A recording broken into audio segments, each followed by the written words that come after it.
Welcome to STV news. ముందుగా headlines చూద్దాం.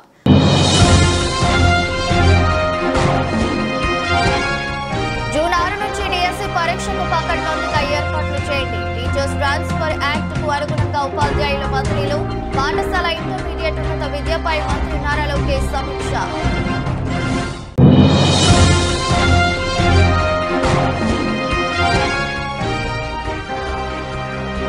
శ్రీ యోగానంద లక్ష్మీ నరసింహస్వామి వారి కళ్యాణ మహోత్సవ ఆహ్వాన పత్రిక అందజేత.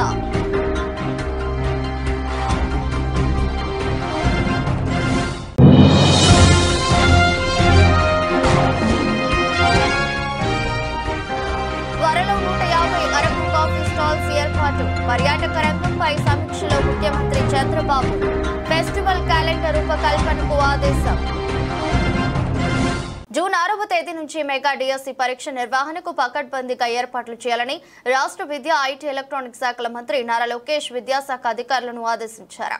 పాఠశాల, ఇంటర్మీడియట్, ఉన్నత విద్యాశాఖల ఉన్నతాధికారులతో మంత్రి లోకేష్ ఉండవల్లి నివాసంలో వివిధ అంశాలపై సుమారు 3 గంటలకు పైగా సమీక్షించారు. ఈ సందర్భంగా లోకేష్ మాట్లాడుతూ డిఎస్సి పరీక్షలు నిర్వహించే కేంద్రాలతో పాటు టీసీఎస్, ఐయాన్ సెంటర్లలో కంప్యూటర్లతో పాటు ఇతర సదుపాయాలు కల్పించాలని, డిఎస్సి కాల్ సెంటర్లలో ఎటువంటి కాల్ సమస్యలు తలెత్తకుండా చూసుకోవాలని అన్నారు. టెట్ పరీక్షల్లో అర్హతలే డిఎస్సిలో కూడా ఉంటాయన్నారు. అభ్యర్థుల విజ్ఞప్తి మేరకు సర్టిఫికెట్ల అప్లోడింగ్ కు ఆప్షన్ సౌకర్యం కల్పించామని చెప్పారు. వెరిఫికేషన్ నాటికి సర్టిఫికెట్లు సమర్పిస్తే సరిపోతుందని తెలిపారు. ఈ సమావేశంలో విద్యాశాఖ ముఖ్య కార్యదర్శి Kona Shashidhar, college education director Narayana Bharat Gupta, intermediate education director Kritika Shukla, పాఠశాల విద్యాశాఖ కమిషనర్ విజయరామరాజు తదితరులు పాల్గొన్నారు.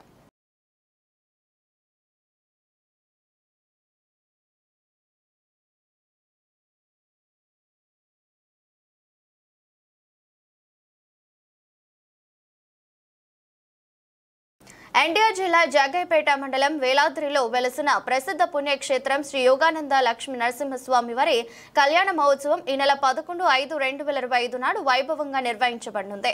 ఈ సందర్భంగా జరగనున్న మహోత్సవానికి సంబంధించి ఆహ్వాన పత్రికను రాష్ట్ర దేవాదాయ శాఖ మంత్రి ఆనం రామనారాయణ రెడ్డికి ఆలయ కార్యనిర్వహణ అధికారి కానూరి సురేష్ బాబు స్వయంగా మంత్రి ఆనం రామనారాయణ రెడ్డికి అందజేశారు. ఈ మహోత్సవంలో భక్తులు పెద్ద ఎత్తున పాల్గొని స్వామివారి అనుగ్రహాన్ని పొందుతారని, భక్తులు రాకను దృష్టిలో పెట్టుకుని అన్ని ఏర్పాట్లు చేసినట్లు ఈవో సురేష్ బాబు మంత్రి ఆనంకు తెలిపారు. స్వామివారి కళ్యాణోత్సవం సందర్భంగా తెప్పోత్సవాలంకరణ, ప్రత్యేక విద్యుత్ అలంకరణ, ప్రత్యేక పూజలు, హోమాలు, సాంస్కృతిక కార్యక్రమాలు నిర్వహించబడతాయని ఈవో తెలిపారు.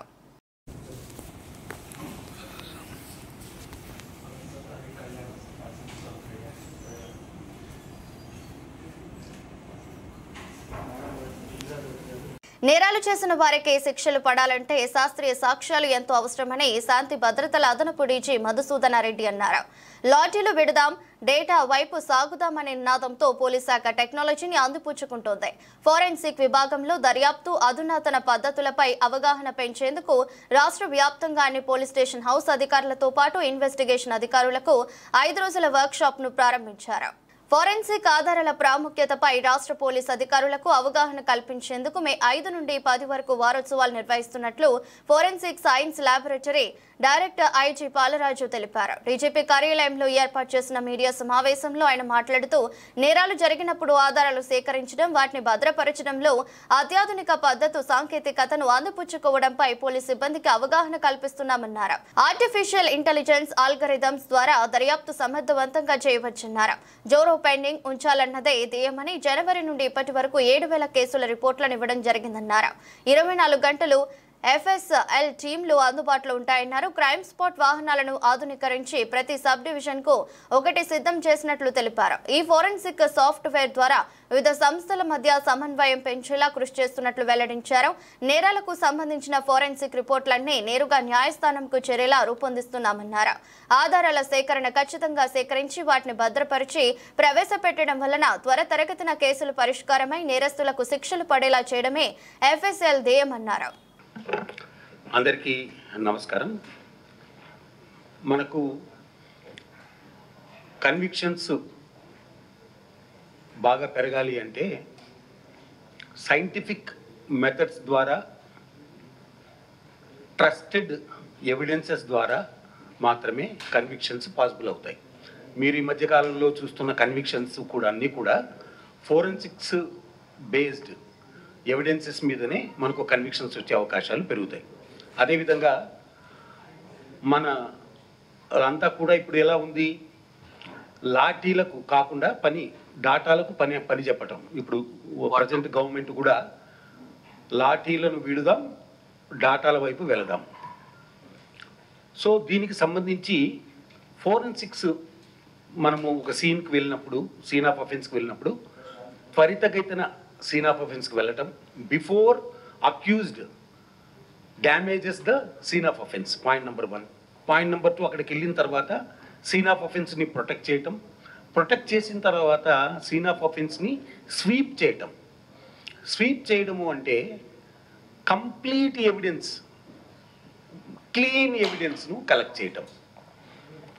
అదేవిధంగా కలెక్ట్ చేసిన ఎవిడెన్స్ని ప్రిజర్వ్ చేయటం.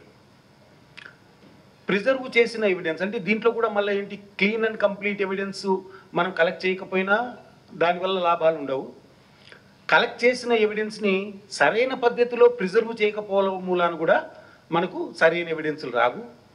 అదేవిధంగా ప్రిజర్వ్ చేసిన వాటిని చైన్ ఆఫ్ కస్టడీ దెబ్బతినకుండా మనకు పంపించడం. ఎఫ్ఎస్ఎల్ బేసికల్లీ రిపోర్ట్స్ ఇచ్చేది కోర్టుకి ఇస్తుంది యాజ్ ఎ ఎక్స్పర్ట్.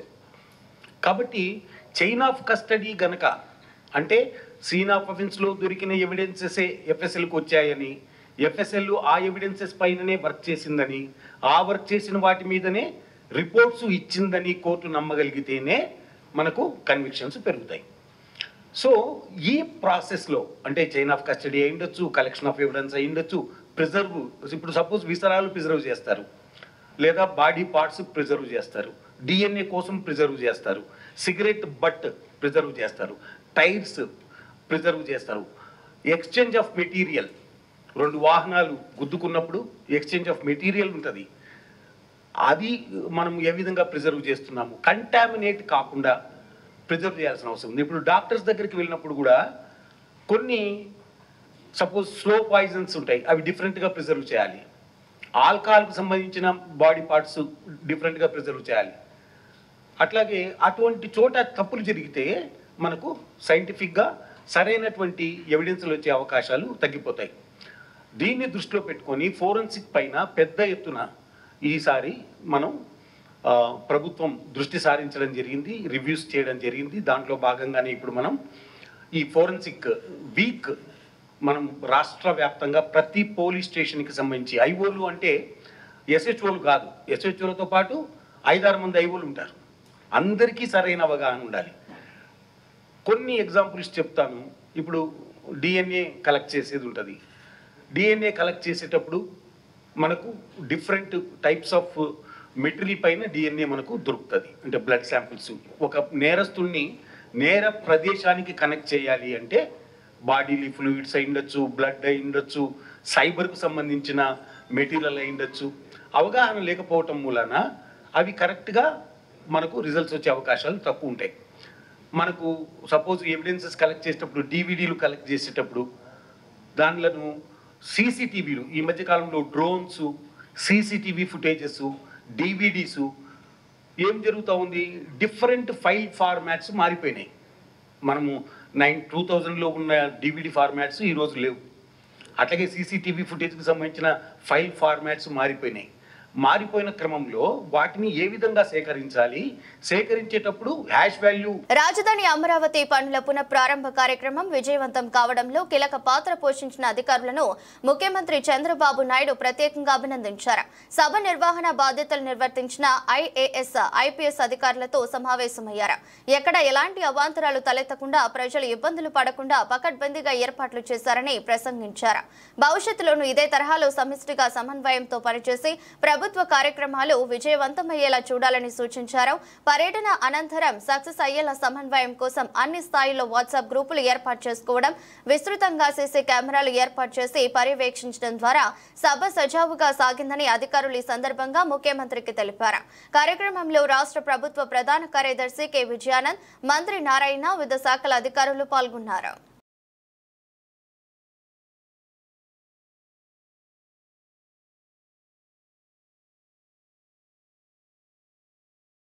ప్రజల సంతృప్తి స్థాయి పెరిగేలా ప్రభుత్వ పథకాల అమలు తీరును మెరుగుపరిచేందుకు కూటమి ప్రభుత్వం అత్యంత ప్రాధాన్యతనిస్తున్నదని రాష్ట్ర సమాచార పౌర సంబంధాల గృహ నిర్మాణ శాఖ మంత్రులు కొలుసు పార్థసారథి తెలిపారు. రాష్ట్ర ముఖ్యమంత్రి నారా చంద్రబాబు నాయుడు నాయకత్వంలో ప్రజల సంతృప్తి ప్రభుత్వ సేవలను ఎంత మెరుగ్గా ప్రజలకు అందించబడుతున్నాయి అనే ఆలోచనతో కూటమి ప్రభుత్వం పనిచేస్తుందన్నారు. సోమవారం రాష్ట్ర సచివాలయ ప్రచార విభాగంలో ఆయన పాత్రికేయులతో మాట్లాడుతూ ఆర్టీజీఎస్ ప్రభుత్వ కార్యక్రమాల అమలు తీరుపై రాష్ట్ర ముఖ్యమంత్రి నారా చంద్రబాబు నాయుడు రాష్ట్ర సచివాలయంలో సమీక్ష నిర్వహించడం జరిగిందని తెలిపారు. ప్రభుత్వ పథకాలు సేవలు ప్రజలకు ఏ విధంగా అందుతున్నాయి, వారి సంతృప్తి స్థాయి ఏ విధంగా ఉంది, ఏమైనా అవినీతి అక్రమాలు జరుగుతున్నాయా, అధికారులు ప్రజలను ఏ విధంగా అయినా ఇబ్బందులకు గురి చేస్తున్నారా అనే పలు అంశాలపై ఐవీఆర్ఎస్ ఇతర మార్గాల ద్వారా కొన్ని వేల మంది లబ్ధిదారులను ఇంటర్వ్యూ చేసి నివేదికలను సేకరించడం జరుగుతుందన్నారు. గత కొన్ని మాసాలుగా సేకరించిన నివేదికలను పరిశీలిస్తే ప్రజల సంతృప్తి స్థాయి క్రమేణా పెరుగుతూ వస్తున్నట్లు మంత్రి తెలిపారు. నాయకుడి సంతృప్తి అనే ఆలోచన మీద గత ప్రభుత్వం పనిచేస్తే ఈ కూటమి ప్రభుత్వం ప్రీతం ముఖ్యమంత్రి చంద్రబాబు నాయుడు గారి నాయకత్వంలో ప్రజల సంతృప్తి, ప్రభుత్వం అందించే సేవలని ఎంత మెరుగ్గా ప్రజలకి అందించబడుతున్నాయి అనే ఆలోచన మీద ఈ ప్రభుత్వం పనిచేస్తుందని చెప్పేసి, ప్రజల సంతోషం అనే ఆలోచన మీద పనిచేస్తుందని చెప్పేసి నేను తెలియజేస్తా ఉన్నా. నేను ఈరోజు ముఖ్యమంత్రి గారు ప్రభుత్వం అందిస్తున్న అనేక సర్వీసెస్ లేతే పథకాలు అవన్నీ కూడా ప్రజలకి ఏ విధంగా అందుతున్నాయి, అవి అందుకోవటంలో అధికారులు ఏమన్నా ప్రజల్ని ఇబ్బంది పెడుతున్నారా, అందుకున్న తర్వాత ప్రజల సంతృప్తి ఏ విధంగా ఉంది, ఈ పథకాలను అందించడంలో ఏదైనా అవినీతి చోటు చేసుకుంటుందా అనే విషయాల మీద ఎక్కడా లేని విధంగా ఈ రాష్ట్రంలో కొన్ని వేల మంది లబ్ధిదారుల్ని ఇంటర్వ్యూ చేసి ఐవీఆర్ఎస్ ద్వారా కానివ్వండి వివిధ మార్గాల్లో కొన్ని రిపోర్ట్లు తీసుకోవడం జరిగిందని చెప్పేసి మనం చేస్తాను. నేను ఎన్టీఆర్ భరోసా పెన్షన్ ఇప్పుడు ఈ రివ్యూని పరిశీలించినట్లయితే ప్రతి నెల కూడా ఈ రివ్యూ మొదలుపెట్టిన తర్వాత ప్రభుత్వం ప్రతి నెల కూడా ప్రజల సంతృప్తి పెరుగుతూ ఉందని చెప్పేసి నేను మనవి చేస్తా ఉన్నాను. నేను ఉదాహరణకి ఎన్టీఆర్ భరోసా పెన్షన్ ఉంది, దానికి ఈ నెల పెన్షన్ పంపిణీలో పెన్షన్ అధికారి మీ దగ్గర డబ్బులు వసూలు చేశాడా, అదేవిధంగా ఈ నెల పెన్షన్ మీ ఇంటి వద్దనే పంపిణీ జరిగిందా, పెన్షన్ అందించిన అధికారి ప్రవర్తన ఎలా ఉంది అనే ప్రశ్నలు అడిగినప్పుడు గత 3 నెలల 4 నెలల కాలంలో చాలా ఇంప్రూవ్మెంట్ ఉందని చెప్పేసి నేను మనవి చేస్తాను. ఎప్పుడైనా సరే ఈ ఇంటి వద్దనే ఇచ్చారా అనే దానికి 87.8% ఇంటి వద్దనే ఇచ్చారు. అదేవిధంగా 85% అధికారి ప్రవర్తన బాగుంది. కరప్షన్ పింఛన్ అధికారి డబ్బులు వసూలు చేశారంటే కేవలం చాలా తక్కువ మంది అది చేశారని చెప్పి చెప్తున్నారు. అధికారి ప్రవర్తన మీద అది కూడా ముఖ్యమంత్రి గారు రివ్యూ చేశారు ప్రవర్తన గురించి. అది కొన్నిసార్లు లబ్ధిదారుల ప్రవర్తన కానివ్వండి లేకపోతే కొంతమంది ఉద్దేశపూర్వకంగా రాజకీయంగా ఆలోచించి అక్కడ అధికారితో కొంత ఇబ్బందికర వాతావరణం రావటం కానీ ఇవన్నీ కూడా ఉంటాయని చెప్పేసి అధికారులు చెప్పడం జరిగింది.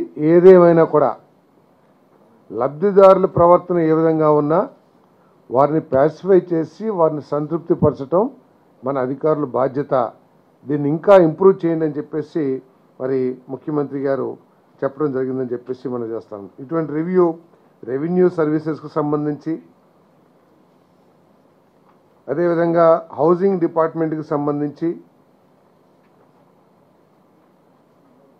ఈరోజు రివ్యూ జరిగిందని చెప్పేసి మనం చేస్తా ఉన్నాను. నేను మరి అన్నిట్లో కూడా మరి సంతృప్తికరంగానే ఉన్నట్లు ఐవీఆర్ఎస్ ద్వారా ప్రభుత్వ అధికారుల పనితీరు కానివ్వండి, ప్రభుత్వ పథకాలు అందించడంలో కానివ్వండి ప్రజలు సంతృప్తికరంగా ఉన్నారని చెప్పేసి మరి ఈ సర్వేలో తేలిందని చెప్పేసి ఈ సందర్భంగా నేను తెలియజేస్తా ఉన్నాను. మరి దీనికి తోడు అనేక విషయాల మీద కూడా ముఖ్యమంత్రి గారు రివ్యూ డిస్కషన్ చేయటం జరిగిందని చెప్పేసి మనం చేస్తాం. ముఖ్యంగా నిన్న కురిసిన అధిక వర్షాలు ఏదైతే ఉందో అందరు కలెక్టర్లతో కూడా మాట్లాడి జిల్లాల్లో పరిస్థితి, వర్షపాతం, రైతుల ఇబ్బందులు, నష్టం ఇవన్నిటిని మీద కూడా రివ్యూ చేయటం జరిగిందని చెప్పేసి నేను ఈ సందర్భంగా మనం చేస్తాను. మరి మనం చూసాం కొన్ని ఛానల్స్లో ఏదో ధాన్యం కొనట్లేదు, ధాన్యం రైతులు బాగా ఇబ్బంది పడుతున్నారు అని. అధిక వర్షాలు వచ్చినప్పుడు ధాన్యం తడవటం, లేకపోతే కొంత వరి పడిపోవటం, లాడ్జ్ అవ్వటం ఇవన్నీ కూడా ఎప్పుడూ జరుగుతాయి. ఎందుకంటే పెద్ద హెవీ గేల్ వచ్చి పెద్ద వర్షపాతం సడన్గా వచ్చినప్పుడు ఇటువంటి నష్టాలు జరుగుతాయి. కానీ ఇటువంటి నష్టాలకి ప్రభుత్వం ఏ విధంగా స్పందించింది అనేది ఇక్కడ ఆలోచించాల్సిన విషయం అని చెప్పేసి మనం చేస్తాం.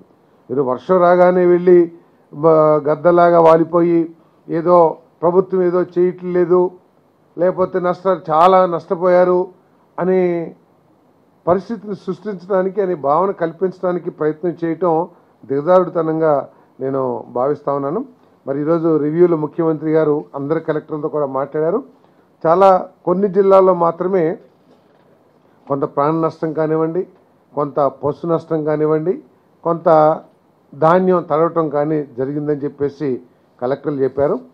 మరి కలెక్టర్ని రేపటికల్లా పూర్తి సమాచారంతో, ఎందుకంటే ఇటువంటి కుహాన రాజకీయాలు చేయటం కోసం జరగంది కూడా చాలా ప్రచారం చేయడానికి ప్రయత్నం చేస్తున్న సందర్భంలో వాస్తవ పరిస్థితుల్ని, ఎగ్జాక్ట్ లాసెస్ని తెలియజేస్తూ రేపు రిపోర్ట్ ఇవ్వమని చెప్పేసి చెప్పడం జరిగిందని చెప్పేసి మనం చేస్తాం. మరి ఈ సందర్భంగా ముఖ్యమంత్రి గారు చాలా స్పష్టమైన ఆదేశాలు ఇచ్చారు. హ్యూమన్ లాసెస్కి, అదేవిధంగా క్యాటిల్ లాసెస్కి డిజాస్టర్ రూల్స్ ప్రకారం ఏదైతే ఉన్నాయో, ఎగ్జిస్టింగ్ రూల్స్ ఏదైతే ఉన్నాయో ఆ నష్టపరిహారాన్ని వెంటనే చెల్లించమని చెప్పేసి చాలా స్పష్టంగా ఆదేశాలు ఇవ్వడం జరిగిందని చెప్పేసి మనం చేస్తాను. వీలైతే రేపు ఎల్లుండిలోనే వాళ్ళకి ఎక్స్గ్రేషియా కానివ్వండి, వారికి ఎటువంటి నష్టపరిహారం అందించడానికి రూల్స్ ఉన్నాయో దాని ప్రకారం అందించమని చెప్పేసి కూడా చాలా స్పష్టంగా చెప్పారని చెప్పేసి మనం చేస్తాను.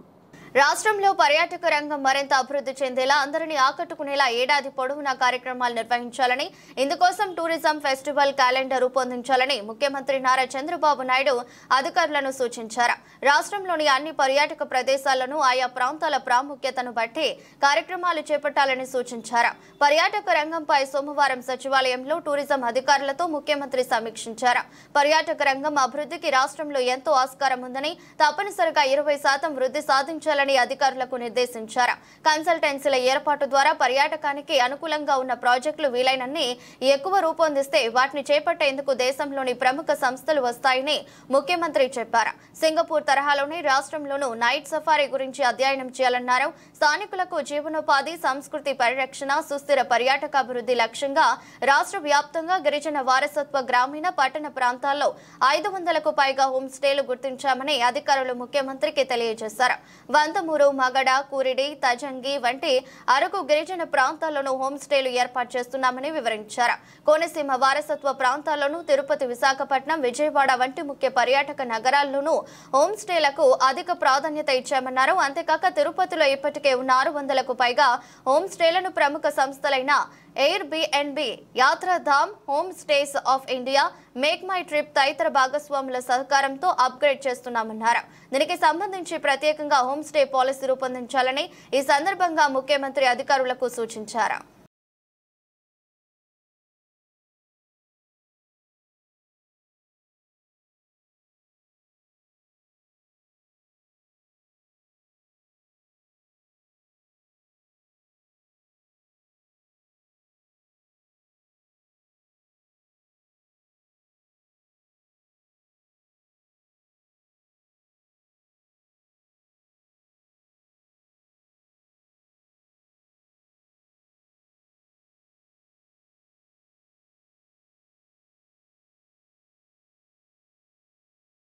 బీజేపీ వాళ్ళు నన్ను గాంధారి అంటే బీజేపీ వాళ్ళను నేను కౌరవులు అంటానని AP Congress chief YS Sharmila Reddy ధ్వజమెత్తారు. బీజేపీ వాళ్ళు నిజంగా కౌరవులతో సమానమేనని ఆమె నొక్కి చెప్పారు. ఈ రాష్ట్రానికి ప్రధాని మోదీ ఏం చేశాడో చెప్తే నేను గాంధారి అని ఒప్పుకుంటానని సవాల్ విసిరారు. ఎటు చూసిన అన్యాయమే తప్ప ఒక మేలు జరగలేదని విమర్శించారు. ప్రత్యేక హోదా మోసమే, పోలవరం ప్రాజెక్టుకు అన్యాయమేనన్నారు. కడప స్టీల్ లేదు, విశాఖ స్టీల్ కి దిక్కు లేదని ఎద్దేవా చేశారు. విభజన హామీలు అన్ని మోసం చేసి ఇప్పుడు అమరావతికి అండగా ఉంటామంటే నమ్మాలా అని ఆమె ప్రశ్నించారు. అందుకే బీజేపీ వాళ్ళు కౌరవులు అని, నేను కాదు గాంధారి, మీరే కౌరవులు అని చురకలు అంటించారు. ఇంతవరకు కాలయాపన చేశారు. కానీ ఇప్పుడైనా జనగణనతో పాటు కులగణన కూడా జరగాలి అని మోడీ ఒప్పుకున్నాడు అంటే దానికి కారణం వల్ల తప్పనిసరి పరిస్థితులు రావటం వల్లే. నిజానికి బీజేపీ పార్టీ మోడీ గారికి కులగణన చేయటం వాళ్ళ సిద్ధాంతానికి వ్యతిరేకం. బీజేపీ పార్టీ ఒక మతతత్వ పార్టీ, మతం పేరు చెప్పే రాజకీయాలు చేయడం బీజేపీకి సిద్ధాంతం. ఇదే బీజేపీ చేసింది. గోద్రా తర్వాత అయినా లేకపోతే మణిపూర్లో అయినా ఏదైనా ఎక్కడ చూసుకున్నా కూడా మత కల్లోహాలకు కారణం బీజేపీ పార్టీ. బీజేపీ సిద్ధాంతమే మతం పేరు మీద జనాలను పోలరైజ్ చేయాలి తప్ప కులగణన చేస్తే, కులాల కాన్సెప్ట్ని ప్రోత్సహిస్తే ఫర్దర్ బ్రేక్ డౌన్ అయిపోయి పోలరైజేషన్ వీలు కాదు. కాబట్టి ఒక్క మతం పేరు మీదనే ప్రజలని పోలరైజ్ చేయాలి, అప్పుడే వాళ్ళ ఓటు బ్యాంకు సెక్యూర్డ్గా ఉంటుంది అన్నది బీజేపీ సిద్ధాంతం. కాబట్టే కులగణనకి ఇంతవరకు ఒప్పుకోలేదు. కానీ ఇప్పుడు రాహుల్ గాంధీ గారు ఇంత పోరాటం చేసిన తర్వాత అటు తెలంగాణలో అయితేనేమి, అటు కర్ణాటకలో అయితేనేమి, కాంగ్రెస్ పార్టీ అధికారంలోకి వచ్చింది కాబట్టి ఆ స్టేట్స్లో ఆ స్టేట్ గవర్నమెంట్స్ రన్ చేస్తున్నది కాంగ్రెస్ పార్టీ కాబట్టి కాంగ్రెస్ పార్టీ నాయకుడిగా రాహుల్ గాంధీ సందేశం మేరకు అక్కడ కులగణన చేపట్టారు. తెలంగాణలో అయినా కర్ణాటకలోనైనా ఈ కులగణన చేసిన తర్వాతనే దేశమంతా కూడా కులగణన జరగాలి అన్న డిమాండ్ వచ్చింది. ఎందుకంటే తెలంగాణలో కర్ణాటకలో కులగణన చేసినందుకు కాంగ్రెస్ పార్టీకి మద్దతు వచ్చింది కాబట్టి ఆ తర్వాత దేశవ్యాప్తంగా ముఖ్యంగా బీసీల నుండి ఈ కులగణన జరగాలి అన్న డిమాండ్ పెరిగింది. కాబట్టి బీజేపీ పార్టీ కులగణన చేయకపోతే రాబోయే ఎన్నికల్లో స్టేట్ ఎలక్షన్స్లో బీజేపీ పార్టీకి నష్టం జరుగుతుంది అని గ్రహించిన బీజేపీ పార్టీ ఈరోజు కులగణనకి ఒప్పుకుంది. కేవలం ఒత్తిడి వల్ల, కేవలం రాజకీయ అవసరానికి, ఇష్టంగా కాదు. అయినా కూడా ఇది కాంగ్రెస్ పార్టీ చేసిన పోరాటం వల్ల ఈ విజయం లభించింది. కాబట్టి కాంగ్రెస్ పార్టీ దీన్ని పూర్తిగా స్వాగతిస్తుంది. ఇప్పటికీ కూడా బీజేపీ ప్రభుత్వాన్ని కాంగ్రెస్ పార్టీ డిమాండ్ చేస్తుంది.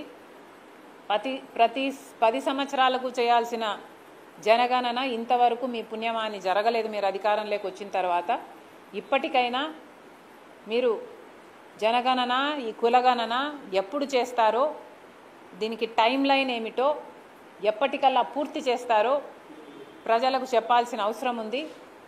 కాబట్టి కాంగ్రెస్ పార్టీ డిమాండ్ చేస్తుంది, దీని టైం లైన్ బయట పెట్టండి. టైం బౌండ్గా ఎప్పటిలోగా పూర్తి చేస్తారో బీజేపీ దీనికి సమాధానం చెప్పాలి. అంతేకాదు రిజర్వేషన్కు సంబంధించి కూడా ఆర్థికంగా వెనుకబడిన అన్ని కులాల వారికి కూడా న్యాయం జరగాలి అంటే ఇప్పుడున్న రిజర్వేషన్ పర్సంటేజ్ మీద చర్చ జరగాలి. ఆ రిజర్వేషన్ పరిమితిని పెంచాలి. దీని మీద కూడా పెద్ద ఎత్తున చర్చ జరిపించాలి అని బీజేపీని డిమాండ్ చేస్తున్నాం. అంతేకాదు పక్క రాష్ట్రంలో తెలంగాణలో కులగణన చేసినప్పుడు వాళ్ళు ఎంతో రీసెర్చ్ చేసి కొన్ని వందల క్వశ్చన్స్ ఫార్మాట్గా తయారు చేసి అద్భుతంగా చేశారు. అదే ఫార్మాట్ని ఫాలో అవ్వాలని కోరుతున్నాము. ఒకవేళ లేదు మీరు కాము అనుకుంటే దాంట్లో లోపాలేమిటో చెప్పండి, మీ ఫార్మాట్ ఏమిటో కూడా ప్రజలకు చెప్పండి, అది ముందే బయట పెట్టండి, దాని మీద డిస్కషన్ పెట్టండి. అన్ని జరిగిన తర్వాత ఈ కులగణన జరగాలి, అది కూడా తొందరగా జరగాలని కాంగ్రెస్ పార్టీ డిమాండ్ చేస్తుంది. వాళ్ళు కౌరవులు అంతే కదా, అంతమంది ఉన్నారు, అంత జనాభా ఉన్నారు, వాళ్ళు కౌరవులు కాక ఏమవుతారు? అమ్మా ఇక్కడ అర్థం చేసుకోవాల్సింది ఏమిటి అంటే మోడీ మనకి ఒకటి కాకపోతే ఒకటైనా న్యాయం చేస్తుంటే సరే నేను గాంధారీనని నేను ఒప్పుకుంటా. కానీ ఎటు చూసినా నాకు కనిపించడం లేదు కదా, ఎటు చూసినా ఒక్క మేలైనా కనిపిస్తే సరేలే అనుకోవచ్చు. స్పెషల్ స్టేటస్ ఇచ్చారా అంటే స్పెషల్ స్టేటస్ ఇవ్వలేదు. పోలవరం ప్రాజెక్టు సరిగ్గా కడుతున్నారు అంటే అది కట్టడం లేదు. కడప స్టీల్ ఫ్యాక్టరీ వస్తుందా అంటే అది రావటం లేదు. వైజాగ్ స్టీల్ ప్రైవేటైజ్ కాకుండా చేస్తారా అంటే అది చేయటం లేదు. ఏది ఒక్కటంటే ఒక్కటి కూడా చేయకపోతే ఇక అమరావతిని మాత్రం వీళ్ళు అభివృద్ధి చేస్తారు అని ఎలా నమ్మాలి? నేను కాదు గాంధారిని, వాళ్ళందరూ కౌరవులు. స్వర్ణాంధ్ర 2047 దార్శనికతకు అనుగుణంగా ప్రతి కుటుంబం నుంచి ఒకరు పారిశ్రామికవేత్తగా ఎదగాలని ప్రభుత్వ లక్ష్యాలను నెరవేర్చేలా ప్రభుత్వ పథకాలు కార్యక్రమాలపై పెద్ద ఎత్తున అవగాహన కల్పించాలని జిల్లా కలెక్టర్ జి లక్ష్మీసా అన్నారు. ముఖ్యంగా యువత మహిళలకు ప్రభుత్వ పథకాల గురించి తెలియజేయాలని పరిశ్రమల శాఖ అధికారులను ఆదేశించారు. కలెక్టరేట్ లో ప్రజా సమస్యల పరిష్కార వ్యవస్థ సందర్భంగా జిల్లా పరిశ్రమల శాఖ అధికారులు ఎంఎస్ఎం ఈ థీమ్ స్టాల్ ను ఏర్పాటు చేశారు. కలెక్టర్ లక్ష్మీసా స్టాల్ ను ప్రారంభించి స్టాల్ ద్వారా ప్రజలకు అందించాల్సిన సేవలపై దిశానిర్దేశం చేశారు. పారిశ్రామిక రంగానికి సంబంధించిన పథకాలు కార్యక్రమాలపై రూపొందించిన కరపత్రాలను పరిశీలించారు.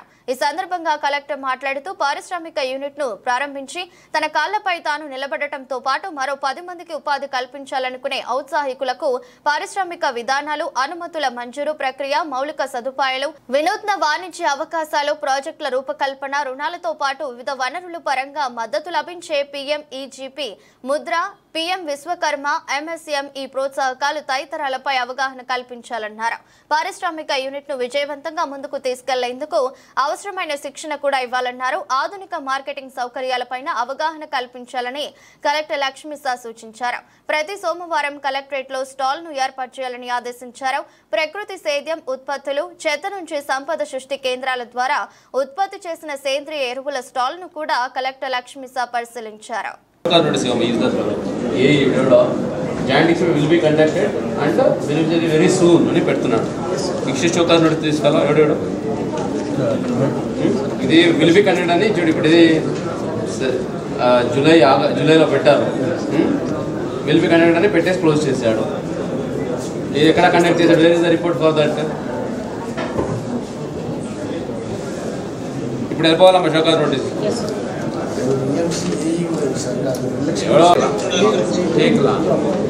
ఇక్కడ వీరిలో పడే ఎంఆర్ఓ రెస్పాండ్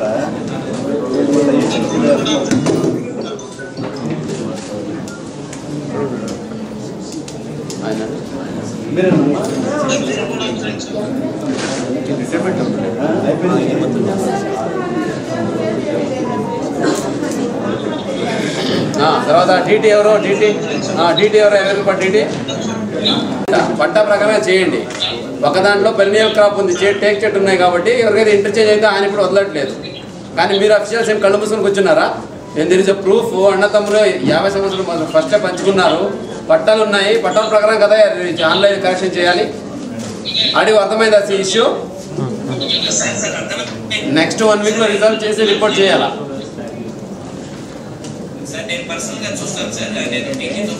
మీరు ఇప్పుడు వెళ్ళగలరా? ఆర్డీ దగ్గరికి నందిగా మిగిలిపోండి, ఇదే తీసుకెళ్ళండి, రిజల్వ్ చేస్తాం.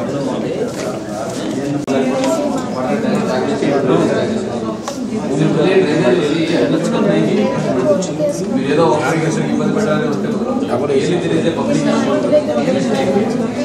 లీటర్ రాలేదు, ఏ ఇష్యూస్ అక్కడ ఉంటే లీటర్ కూడా ముందు చెప్తారు కదా వాళ్ళకి.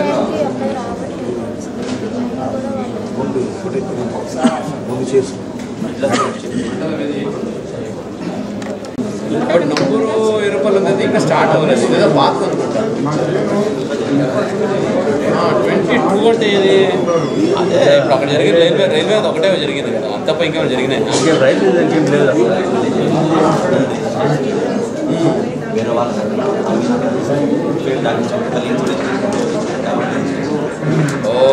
త్వరలో విడుదల కానున్న సిఆర్డీఏ నిధులతో తూర్పు నియోజకవర్గంలోని అన్ని డ్రైనేజీ సమస్యలను పరిష్కరిస్తామని తూర్పు నియోజకవర్గ ఎమ్మెల్యే గద్దె రామ్మోహన్ చెప్పారు.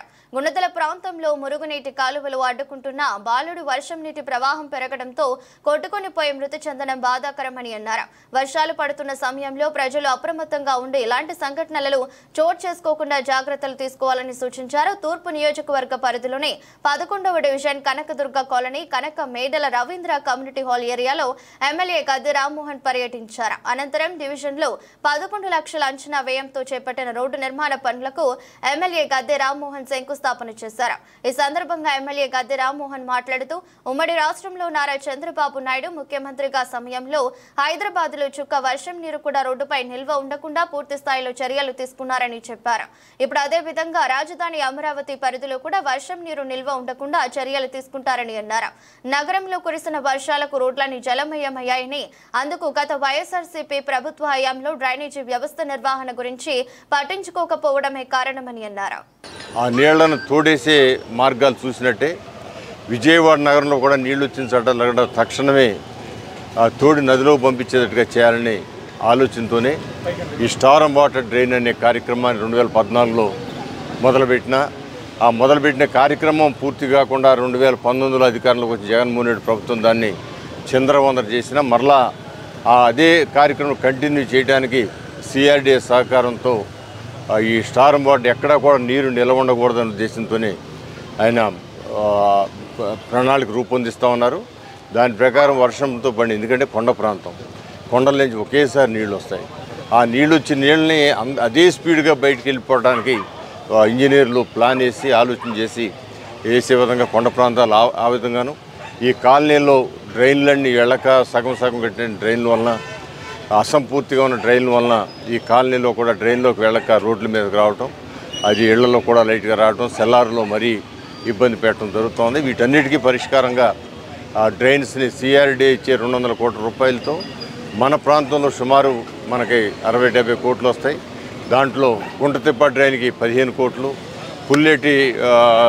పుల్లేటి కట్ట డ్రైన్కి 15 కోట్లు, మిగతా 7 కోట్లు ఈనాడు దగ్గర, ఇంకా మన ఈ కృష్ణలంక ప్రాంతంలో ఉన్న మురుగునీరు వచ్చే ప్లేస్ 11వ డివిజన్లో కనకదుర్గ కాలనీలోని మెయిన్ రోడ్ని 11 లక్షల వ్యయంతో వేయటానికి శంకుస్థాపన చేయడానికి మన ఎమ్మెల్యే గద్దె రామ్మోహన్ గారు రావడం జరిగింది.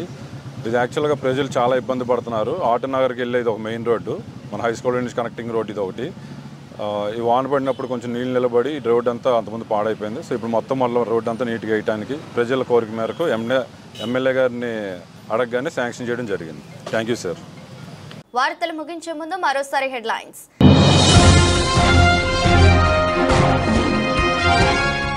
జూన్ 6 నుంచి డిఎస్సి పరీక్షకు పకడ్బందీగా ఏర్పాట్లు చేయండి. టీచర్స్ ట్రాన్స్ఫర్ యాక్ట్ కు అనుగుణంగా ఉపాధ్యాయుల బదిలీలు, పాఠశాల ఇంటర్మీడియట్ ఉన్నత విద్యపై మంత్రి నారా లోకేష్ సమీక్ష.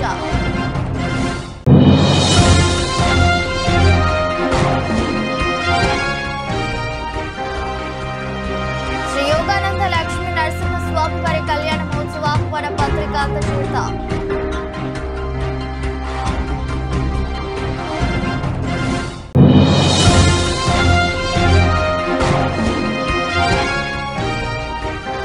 త్వరలో 150 అరకు కాఫీ స్టాల్స్ ఏర్పాటు, పర్యాటక రంగంపై సమీక్షలో ముఖ్యమంత్రి చంద్రబాబు. ఫెస్టివల్ క్యాలెండర్ రూపకల్పనకు ఆదేశం. ఇది బులెటిన్. మరో బులెటిన్లో మళ్ళీ కలుద్దాం. అంతవరకు సెలవు. నమస్కారం.